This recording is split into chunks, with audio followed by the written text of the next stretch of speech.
नमस्कार, आप देख रहे हैं न्यूज़ वन इंडिया। मैं हूं आपके साथ अनन्या बेदी और रायबरेली से इस वक्त की बड़ी खबर आपको दिखा रहे हैं, जहां पर ट्रैफिक इंचार्ज की रेट लिस्ट वाली डायरी, ट्रैफिक इंचार्ज की डायरी का जो पेज है वो वायरल हो रहा है। अफसरों को कमीशन के तौर पर दी जाने वाली राशि का जिक्र किया गया है। महीने में किसे कितना दिया जाता है, पेज में इस बात का जिक्र है। एसपी समेत दूसरे अफसरों को दी जाती है धनराशि। रिटायर्ड आईपीएस अमिताभ ठाकुर ने इस पेज को किया Facebook post. News one India नहीं करता वायरल पेज की पुष्टि, तो इस पेज की पुष्टि न्यूज़ वन इंडिया नहीं करता। रिटायर्ड आईपीएस अमिताभ ठाकुर ने अपनी फेसबुक पर इस पेज को पोस्ट किया है। तो ट्रैफिक इंचार्ज की रेट लिस्ट वाली डायरी का जो पेज है वो वायरल हो रहा है।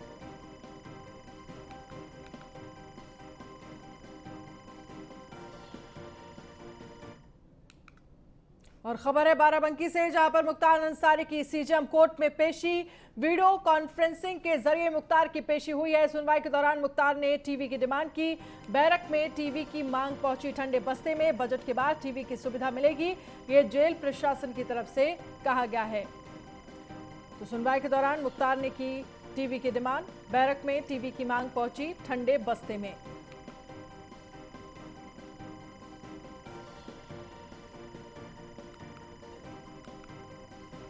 तो बाराबंकी, जहां पर मुख्तार अंसारी की सीजेएम कोर्ट में पेशी हुई। वीडियो कॉन्फ्रेंसिंग के जरिए मुख्तार अंसारी की पेशी हुई। सुनवाई के दौरान मुख्तार ने टीवी की डिमांड की। तो बैरक में टीवी की मांग पहुंची ठंडे बस्ते में।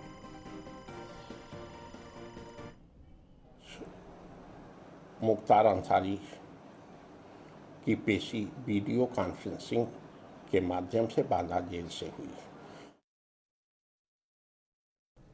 सुनवाई के दौरान मुख्तार ने की टीवी की डिमांड।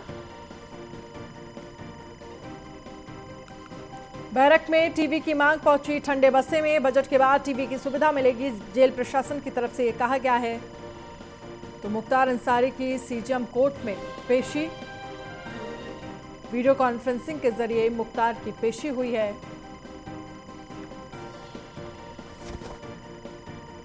सुनवाई के दौरान मुख्तार ने की टीवी की डिमांड। बैरक में टीवी की मांग ठंडे बस्ते में पहुंची है।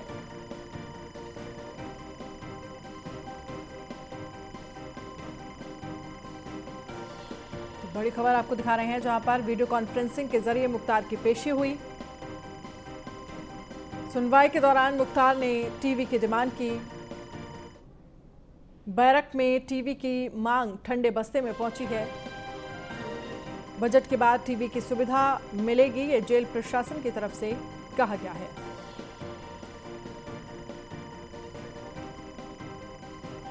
तो वीडियो कॉन्फ्रेंसिंग के जरिए मुख्तार की पेशी हुई। सुनवाई के दौरान मुख्तार ने टीवी की डिमांड की है। तो बैरक में टीवी की मांग ठंडे बस्ते में पहुंची। तो बजट के बाद टीवी की सुविधा मिलेगी, ये जेल प्रशासन की तरफ से कहा गया है।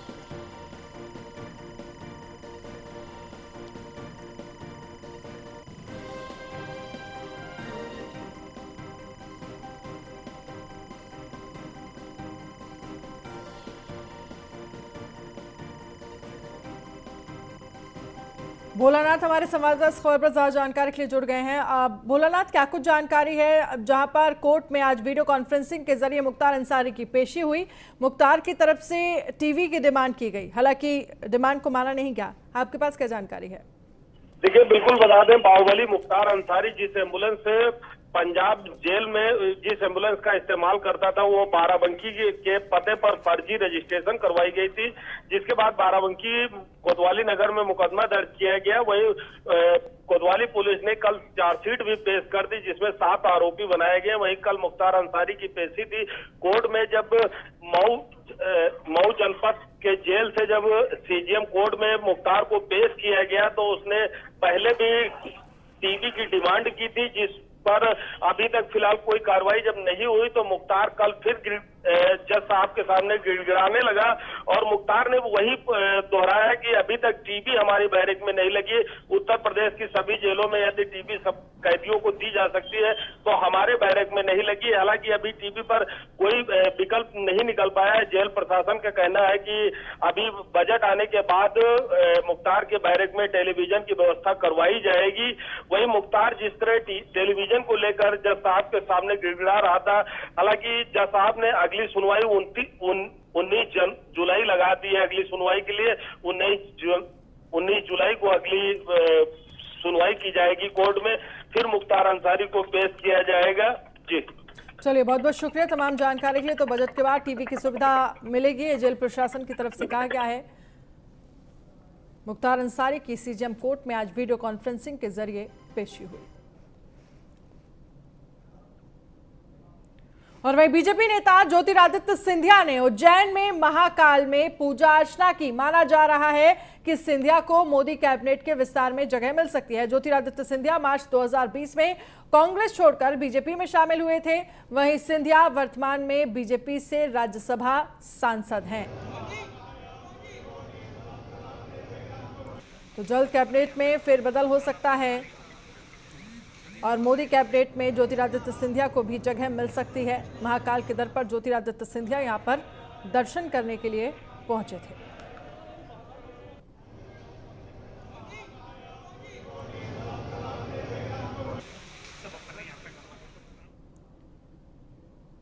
और खबर है वाराणसी से, जहां पर कांग्रेस का अंतरकलह सामने आया है। 12 से ज्यादा कांग्रेस कमेटी के पदाधिकारियों ने इस्तीफा दिया है। महानगर अध्यक्ष के खिलाफ लगाए गंभीर आरोप। इस्तीफा कांग्रेस कमेटी प्रभारी को सौंपा गया है। तो बड़ी खबर आपको दिखा रहे हैं। 12 से ज्यादा कांग्रेस कमेटी के पदाधिकारियों ने इस्तीफा दिया। महानगर अध्यक्ष के खिलाफ गंभीर आरोप लगाए गए हैं। इस्तीफा कांग्रेस कमेटी प्रभारी को सौंपा गया। तो कांग्रेस का अंतरकलह सामने आया है। 12 से ज्यादा कांग्रेस कमेटी के पदाधिकारियों ने इस्तीफा दिया है।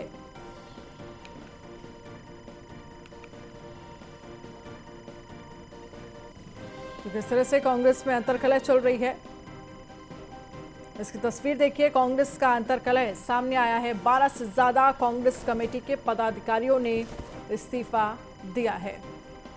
महानगर अध्यक्ष के खिलाफ लगाए हैं गंभीर आरोप। इस्तीफा कांग्रेस कमेटी प्रभारी को सौंपा गया। तो ये खबर है वाराणसी से, जहां पर कांग्रेस का अंतरकलह सामने आया है। 12 से ज्यादा कांग्रेस कमेटी के पदाधिकारियों ने इस्तीफा दिया है। महानगर अध्यक्ष के खिलाफ लगाए गंभीर आरोप। इस्तीफा कांग्रेस कमेटी प्रभारी को सौंपा गया। तो खबर है वाराणसी से, जहां पर कांग्रेस का अंतरकलह सामने आया है। सुजीत पटेल हमारे संवाददाता खबर पर ज्यादा जानकारी के लिए जुड़ गए हैं। सुजीत, कांग्रेस में किस तरह से अंतरकलह चल रही है, ये साफ तौर पर अब समझ आ रहा है, क्योंकि 12 पदाधिकारियों ने, कांग्रेस कमेटी के पदाधिकारियों ने इस्तीफा दिया है। अपडेट क्या है आपके पास? जी बता दें, महानगर कांग्रेस कमेटी का जो शहर अध्यक्ष है उनकी खराब रवैये और दुर्व्यवहार करे जो कार्यकर्ताओं के साथ कर रहे थे, उसको लेकर पदाधिकारियों ने अपना इस्तीफा पत्र दिया है और उन्होंने सैकड़ों कार्यकर्ता इस्तीफा दे रहे हैं। और उनका ये कहना है कि जब इसी तरह हम लोग के साथ ही ऐसा ही दुर्व्यवहार कर रहे हैं तो और लोगों के साथ कैसा दुर्व्यवहार होगा, इसीलिए इन लोगों ने इस्तीफा दिया है। जी, लेकिन इन सब के बीच क्या माना जाए, क्या जो लगातार गुटबाजी कांग्रेस में देखने को मिल रही है, पार्टी उसको कम करने में असफल हो रही है? क्योंकि इस तरह की खबरें लगातार आ रही हैं, लेकिन अब जब चुनाव नजदीक है उसको देखते हुए जो एकजुटता होनी चाहिए जमीनी स्तर पर पार्टी में, पदाधिकारियों में, वो नजर आ रही है? जी बता देखिए, हुलबाजी के कारण ही जो कार्यकर्ताओं में इतना ये मनोबल टूटा हुआ है और ये लोग और इसी कारण कार्यकर्ता जो इस समय जुटना चाहिए वो जुट नहीं पा रहे हैं और लगातार जो कांग्रेस कार्यकर्ता जगह जगह इस्तीफा दे रहे हैं। इसी तरह वाराणसी में लगभग 30 दर्जन से ऊपर कार्यकर्ता इस्तीफा दिए हैं। और भी जो कार्यकर्ताओं से मेरी बात हुई है इन लोग का कि और लोगों का भी कहना है कि जल्द से जल्द हम लोग भी कांग्रेस छोड़ के किसी दूसरी पार्टी में जाके उसका साथ देंगे। लेकिन ये नाराजगी की वजह क्या है? नाराजगी की वजह है इनके साथ दुर्व्यवहार होना और इनके साथ सही ढंग से बातें नहीं करना और पार्टी पदाधिकारी जो है जिनको बनाए गए हैं उनसे जब कोई वो बात कहते हैं तो उनसे वे बात अच्छे तरीके से बात नहीं करते, उनकी बातें नहीं सुनते, जिसको लेके ये लोग दुर्व्यवहार कर रहे थे, इसी को लेके नाराजगी थी। चलिए सुजीत, बहुत बहुत शुक्रिया तमाम जानकारी के लिए। और खबर है बुलंदशहर से, जहां पर मासूम को पुलिस ने 8 घंटे में किया बरामद। एसएसपी संतोष कुमार सिंह ने खुलासा किया है, चाची के ने साथी के साथ मिलकर किया था अपहरण। गाजियाबाद से महिला और उसके साथी को किया गया गिरफ्तार। टीकाकरण के नाम पर बच्चे को किया अगवा। थाना अनूप शहर के डूंगरा जोगी गांव का ये मामला है। तो एसएसपी संतोष कुमार सिंह ने खुलासा किया है, गाजियाबाद से महिला और उसके साथी को गिरफ्तार किया गया। टीकाकरण के नाम पर बच्चे को अगवा किया गया था। आज थाना अनूप शहर के डूंगरा जोगी गांव में एक संजीव शर्मा के 1.25 महीने के बच्चे का दोपहर में लगभग 2 बजे के आसपास कुछ लोगों द्वारा अपहरण कर लिया गया था। और अपहरण की कहानी ये थी कि एक स्विफ्ट डिजायर कार से एक पुरुष और एक स्त्री उस गांव में आए। उन्होंने कहा कि आपके यहाँ जो नया बच्चा पैदा हुआ है, नवजात शिशु है, उसको टीका लगना है। और गाड़ी को उन्होंने उस आदमी के घर से, संजीव शर्मा के घर से लगभग 100 मीटर दूर खड़ा कर रखा था। स्विफ्ट डिजायर कार थी। और घर के लोग, उसके ससुर, जब बच्चे को लेकर के कार तक आए टीका लगवाने के लिए, तो जो साथ में महिला थी जो कार से आई थी, अपना पूरा मुंह ढके हुए थी।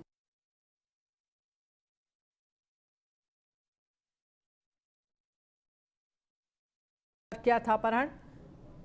अशोक कुमार हमारे संवाददाता जुड़ गए हैं। अशोक, क्या था पूरा मामला, विस्तार से बताइए। बिल्कुल, आपको बता दें कि बुलंदशहर के गानूसर कोतवाली क्षेत्र का गांव पड़ता है, जहां कल देर शाम को एक नकाब और आंगनवाड़ी का भेष बनाकर पहुंची थी। आंगनवाड़ी बता रही थी स्वास्थ्य विभाग की तरफ से परिवार में पहुंचती है और बच्चे को, परिवार के सदस्य को आंगनवाड़ी केंद्र पर ले जाती है। वहाँ कॉटन की परिवार से डिमांड करती है। परिवार वाले कॉटन लेने के लिए घर पहुंचते हैं तो गाड़ी में एसी चलाकर वो बैठ गई थी। कह रही कि गर्मी ज्यादा है तो हम एसी में बच्चे को रखते हैं। जैसे ही परिवार वाला पहुंचते हैं तो परिवार वाले जब गाड़ी नहीं दिखी और वहां से फरार हो गई। पूरे मामले में एसएसपी ने आनंद फानन में सीओ और एसपी देहात मौके पर पहुंचे, आला अधिकारी मौके पर पहुंचे। इसमें 5 सदस्य की टीम लगाई गई थी, जिसमें कुछ 8 घंटे में ही पुलिस ने बच्चे को कुशलता बरामद गाजियाबाद से करा। गाजियाबाद से उसके परिवार की एक सदस्य ही बताई जा रही है, महिला, जो अपने आप को उसके परिवार में चाची लगती थी। उसके बच्चे नहीं थे, जिसके चलते इस पूरे प्रकरण की उन्होंने षड्यंत्र रचाया। षड्यंत्र रचाने को बच्चे को बरामद कर लिया गया है, बच्चे को परिवार के साथ में सौंप दिया है। और जो एक अपहरण महिला जो बताई जा रही है परिवार की सदस्य थी, उनको जेल भेज दिया गया। चलिए, बहुत बहुत शुक्रिया तमाम जानकारी के लिए अशोक। और खबर है प्रयागराज से, जहां पर जमीनी विवाद को लेकर 2 पक्षों में खूनी संघर्ष। पुलिस की मौजूदगी में चले ईंट पत्थर मारपीट का लाइव वीडियो वायरल हो रहा है। खूनी संघर्ष में कई लोग घायल हुए हैं। महीनों से चल रहा था जमीनी विवाद। मामले को सुलझाने के लिए पहुंची करछना पुलिस। करछना थाना क्षेत्र के ककरम गांव का ये मामला है। तो जमीनी विवाद को लेकर 2 पक्षों में खूनी संघर्ष। जमीनी विवाद को लेकर 2 पक्षों में खूनी संघर्ष का मामला सामने आया है। आप देख सकते हैं तस्वीरों में, ये वीडियो वायरल हुआ है। जमकर लाठी डंडे चले हैं।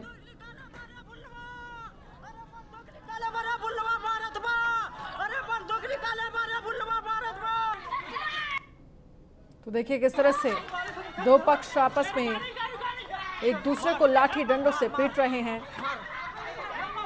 जमीनी विवाद को लेकर ये खूनी संघर्ष हुआ है। पुलिस इस मामले में बीच बचाव की। खबर इटावा से है, जहां पर ठेकेदार के घर सीबीआई के द्वारा छापा मारा गया। मकान में सील लगा, ताला खोला गया। सीबीआई की टीम ने की घर के अंदर जांच। शिवपाल के करीबी माने जाते हैं राजकीय ठेकेदार पुनीत अग्रवाल। तो सीबीआई की टीम ने की घर के अंदर जांच। शिवपाल के करीबी माने जाते हैं राजकीय ठेकेदार पुनीत अग्रवाल। तो ठेकेदार के घर सीबीआई का दोबारा छापा। मकान में सील लगा, ताला खोला गया। सीबीआई की टीम ने घर के अंदर जांच की। शिवपाल के करीबी माने जाते हैं।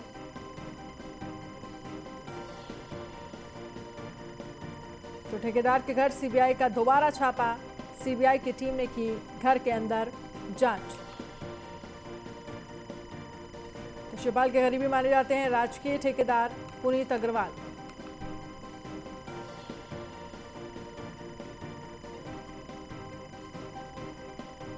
मकान में सील लगा ताला खोला गया। सीबीआई की टीम ने घर के अंदर जांच की है।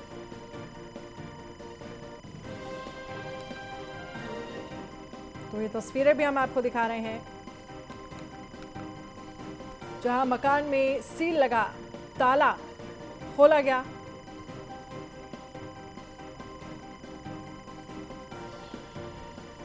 शिवपाल के करीबी माने जाते हैं राजकीय ठेकेदार पुनीत अग्रवाल।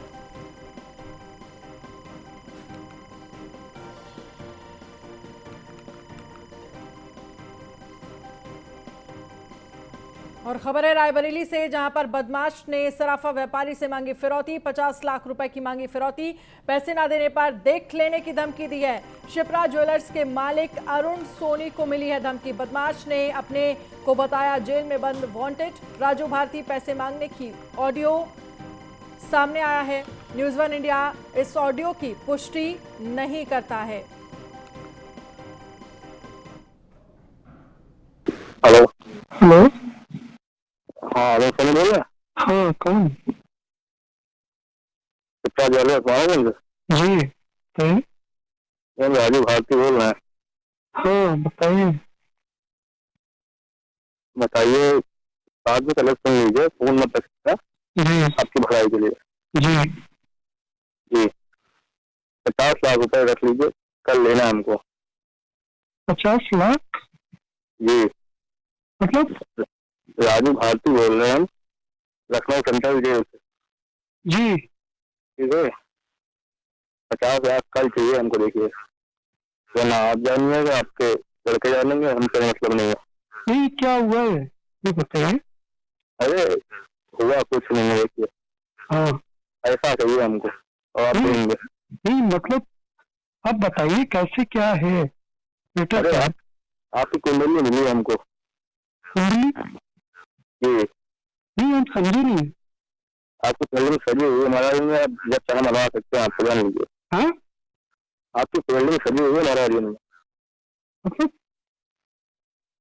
आपकी बिल्डिंग सजी हुई है महाराज में, आप पूरी कुंडली है मेरे पास। नहीं वो ठीक है, क्या लेकिन कैसे है हम समझ नहीं पा रहे हैं। हम देखिए, हम वांटेड है लखनऊ के। जी जी वहाँ लौंडे आएंगे, 50 लाख तक कल चाहिए, कल। हाँ जी ऐसे कैसे भाई? अब आप ऐसे कैसे, आप जानिएगा कि हम आप जानिए कैसे कल चाहिए हमको ऐसे। अरे पैसे ऐसे रखे रहते हैं क्या? चलिए ठीक हो गए, कल आप पैसे ले जाए, कल फोन करिए, पैसे नहीं तो देखिए आगे। अब ठीक है, आपको मिलिए फिर हम देखते हैं। कल फोन करेंगे। ये कौन लोग? हेलो। और खबर है आजमगढ़ से, जहां पर आजमगढ़ में दलित उत्पीड़न की सियासत गरमाई। प्रियंका गांधी के ट्वीट के बाद मामले ने पकड़ा सियासी तूल। भीम आर्मी चीफ चंद्रशेखर भी मैदान में कूदे हैं। चंद्रशेखर 19 जुलाई को पलिया जाकर पीड़ितों से करेंगे मुलाकात। गौरतलब है कि रौनापुर थाना क्षेत्र के पलिया गांव में 29 जून की शाम को गांव के ही एक डॉक्टर से कुछ लोगों का विवाद हो गया था। सूचना के बाद पुलिस के 2 जवान मौके पर पहुंचे थे। आरोप है कि पुलिस के जवान वहां पहुंचे तो गांव के ग्राम प्रधान और उनके समर्थकों ने पुलिस टीम पर हमला कर दिया था। इस हमले में दोनों पुलिसकर्मी घायल हो गए थे, जिससे एक की हालत अभी भी गंभीर है। पुलिस पर हमले के बाद देर रात पुलिस ने दलित बस्ती की घेराबंदी की। मुख्य आरोपी बताए जा रहे ग्राम प्रधान के मकान में तोड़फोड़ की और मकान को गिरा दिया गया। परिजनों का आरोप है कि पुलिस ने उनके घरों में लूटपाट भी की है, जिसके बाद दूसरे दिन पुलिस ने 11 नामजद और 135 अज्ञात लोगों के खिलाफ मामला दर्ज किया है।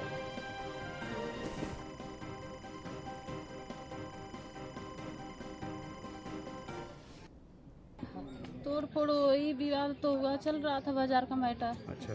फिर आए घर में, मैं और मेरी ननद थी घर में। बच्चे को मैं दूध पिलाती, तुरंत ननद को पकड़े, इन्हें झापड़ मारे और मुझे पकड़ के घसीट के उठा लेंगे और ये मुझे पकड़ लिए। मेरा जो मंगलसूत्र था उन लोगों के हाथ में चला गया। ये कौन लोग थे? पुलिस वाले थे। पुलिस वाले थे? हाँ अच्छा। हाँ, और एक तुरंत खिड़की तोड़े, उसमें कांच लगा है, वो कांच मेरा बच्चा छोटा था उसी के सर के बगल पे गिरा। पूरी जितनी संपत्ति थी सर, कोई इधर भर रहा कूदो, कोई इधर भर रहा, जैसे लग रहा था कि यही मौका मिला है, कितनी जल्दी इसका घर एकदम हम लोग गिरा दें और कितना लूटपाट कर ले हम लोग। हम पैर पड़ रहे थे सर, क्या उन लोगों को मिला है? हमारे घर में कोई आदमी अगर मार देता कि हम पुलिस वाले के गोली मारे हैं, हमको मंजूर रहता। अच्छा, पुलिस वालों से झड़प गांव वालों से हुई? गांव वाले से सर हुआ, मेरे घर से कोई दुश्मनी नहीं थी। देखिए, रोनापार थाने का पलिया गांव है और वहाँ पर एक डॉक्टर के साथ कुछ ग्रामीण लोग मारपीट कर रहे थे, जिसमें प्रधान भी था गांव का। उसके द्वारा एसओ रोनापार को सूचना दी गई। एसओ रोनापार ने जो 2 नज़दीक सिपाही उस हल्के के थे जो वहाँ पर ड्यूटी पर थे, उनको वहाँ पर भेजा और जब एक कांस्टेबल मारपीट की वीडियो बनाने लगा तो उनके द्वारा सिपाही पर हमला हुए और उसके साथ मारपीट इनके द्वारा की गई। डॉक्टर के साथ भी इनके साथ मारपीट की और कांस्टेबल के साथ इनके द्वारा। इस संबंध में दोनों मुकदमे कायम किए गए। एक डॉक्टर की तरफ से कायम किया गया मारपीट का और एक पुलिस की तरफ से कायम किया गया है सरकारी कायदा में बाधा डालने का और मारपीट करने का। गांव में जो नामजद लोग हैं, प्रधान है और उसके जो एसोसिएट हैं, वो उनके दबिश दी गई है। सभी लोग अभी घर से फरार हैं और इनके विरुद्ध कड़ी कार्रवाई की जाएगी। देखिए, रोनापार तो इस पूरे मामले को लेकर जिस तरह से देखा जाए, आजमगढ़ रोनापार के पलिया गांव में यूपी पुलिस द्वारा दलित परिवारों पर हमला करने की खबर आ रही है।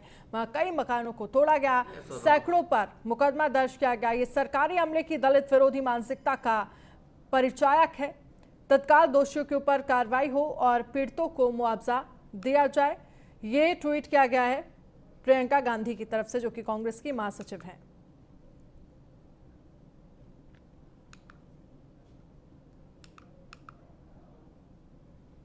और इस पूरे मामले को लेकर मायावती की तरफ से क्या कुछ ट्वीट किया गया है वो भी आपको दिखाते हैं। पलिया गांव के पीड़ित दलितों को न्याय नहीं दे रही पुलिस, सरकार इस घटना का जल्द संज्ञान ले। मायावती दोषियों के खिलाफ कार्रवाई और पीड़ितों की आर्थिक भरपाई हो, ये ट्वीट किया गया है मायावती की तरफ से।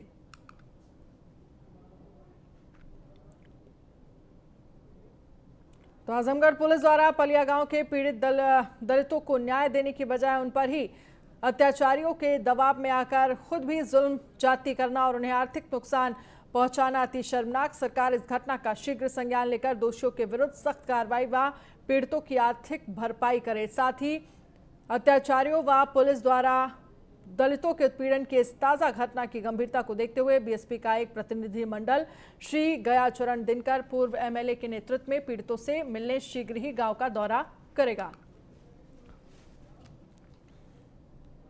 बुलेटिन में फिलहाल इतना ही। आप बने रहिए न्यूज़ 1 इंडिया के साथ। नमस्कार।